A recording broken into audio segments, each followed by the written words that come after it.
કહેવાય છે ને, પરચાને ક્યારેય પાખો હોય નથી એ તો દેખાય છે, અને માનનારા આજે પણ માને છે. તમે ક્યારેય ભારત પાકિસ્તાનની ગુજરાત બોર્ડર ગયા છો? અમે કચ્છ સરહદની નહીં પણ બનાસકાંઠા જિલ્લાના સુઈ ગામથી 20 કિલોમીટર દૂર ભારત પાકિસ્તાન બોર્ડર નજીક આવેલા નડા બેટની વાત કરી રહ્યા છીએ.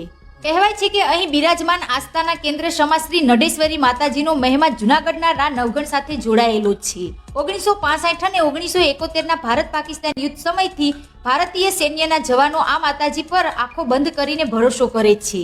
આજે પણ રણમાં ફરજ બજાવતા BSF જવાનોને મદદ મળી રહેતી હોવાની આસ્થા ધરાવે છે. આ મંદિરમાં પૂજારી પણ એક BSF નો જવાન છે, જેનો પગાર પણ ભારતીય સેનામાંથી થાય છે. નડેશ્વરી માતાજીના મંદિરની સંભાળ BSFના જવાનો દ્વારા જ રાખવામાં આવે છે. જૂનું મંદિર ખંડેર થતાં ત્યાં નવું મંદિર પણ બનાવવામાં આવ્યું છે. BSFના જવાનોની આ મંદિર તરફ અગાવી શ્રદ્ધા છે. BSFમાં અધિકારીઓ ભલે બદલતા રહે પણ મા પ્રત્યેની શ્રદ્ધા ક્યારેય બદલાતી નથી. આજે પણ આ મંદિરમાં તમને BSF જવાનોની ઉપસ્થિતિ દેખાતી રહે છે. બનાસકાંઠા જિલ્લાના નડાબેટમાં આવેલું નડેશ્વરી માતાજીનું મંદિર આજે પણ ઐતિહાસિક અને પ્રાચીન ગણાય છે. આ મંદિરના દર્શનનો લહાવો એક અનેરો આનંદ અપાવે છે. તમે ઉત્તર ગુજરાતમાં ફરવા જતા હોય કે અંબાજી, આબુ ગયા હો તો ઉત્તર ગુજરાતમાં આવેલા આ પ્રખ્યાત મંદિરની મુલાકાત લેવાનું ક્યારેય ના ભૂલતા. નડાબેટના આવેલા નડેશ્વરી માતાના મંદિર માટે પણ ઘણી લોકવાયકાઓ જોડાયેલી છે. એવું કહેવાય છે કે જૂનાગઢના રાજા રા નવગણને માએ પરચો આપ્યો હતો. રા નવગણ પોતાની માનેલી બહેન જાહલને બચાવવા સિંધ જવા માંગતો હતો.